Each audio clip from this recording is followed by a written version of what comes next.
Hey everyone, Zaonic here. Today's short video will be an overview of the many budget linear and tactile switches offered by one of the new kings of budget switches, Tecsee. I wanted to keep the video pretty short, so this will just be a simple introduction and buyer's guide for those of you who want to try something new. So what's cool about Tecsee? Well, they offer 4 main switches, which all feature similar extended poles, unique colorways, and most importantly, price points that lie far below that of most other comparable switches. The first pair of switches are the cheapest, at around $25 for a full 60% board.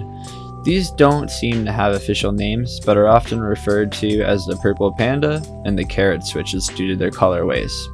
They are both on the medium heavy side and feature 68 gram springs. Both feature the now standard palm stems and have 5-pin bottom housing.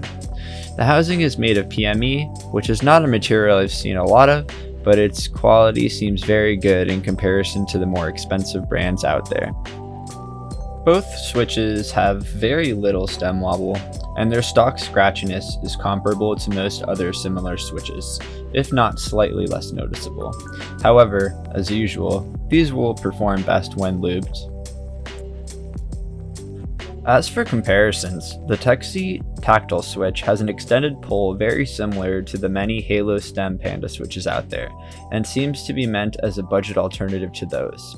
Its tactility itself is probably between T1s and Pandas, so if you've tried either one of those switches, you will certainly like these.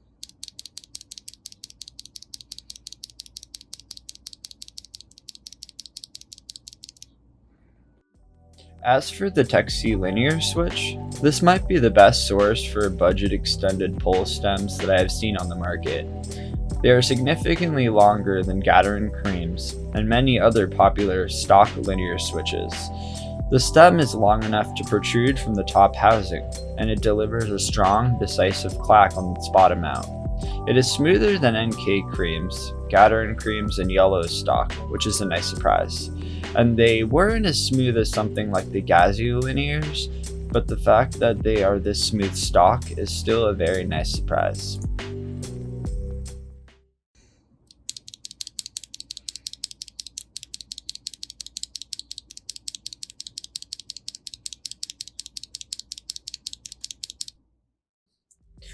Now it's time to talk about the pair of switches that likely caught your eye.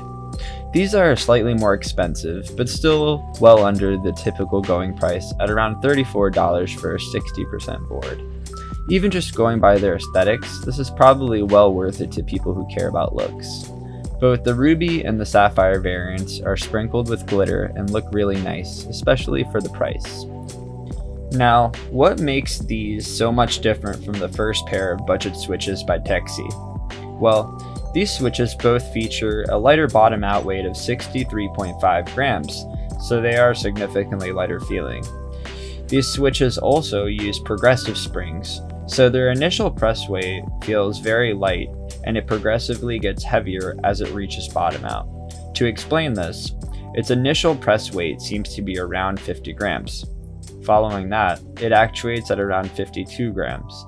And then it continues to get progressively heavier following that until it reaches its stated 63 gram bottom out.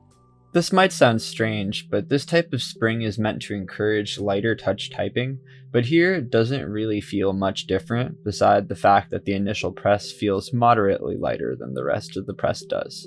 If you've ever tried the Hako Violet or True switches, they also use these types of springs, but with much more effect and less tactility.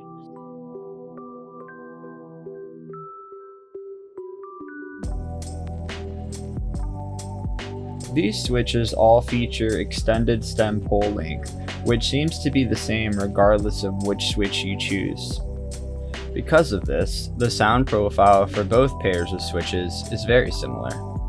Like the first pair of switches, the tactile switch bottoms out at 3mm and the linear bottoms out at 3.5. They both have a 2mm actuation, which is very standard.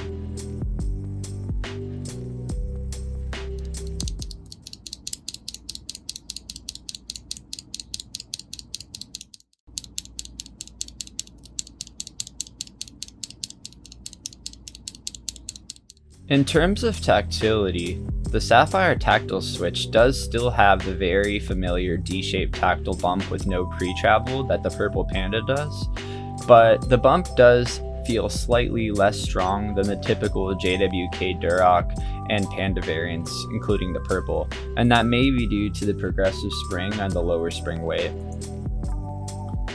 All of these switches are close enough to many of the community's favorite long stem switches to try out for very cheap without worrying too much, and the stems are possibly the cheapest extended pull stems available for Frankenswitching, even rivaling Fecker switches, both in price and in quality. Because I'm waiting for a new hot swap board to do full sound tests with, I'm going to add some sound test clips here from other content creators to showcase these switches' full sounds until I can make one of my own.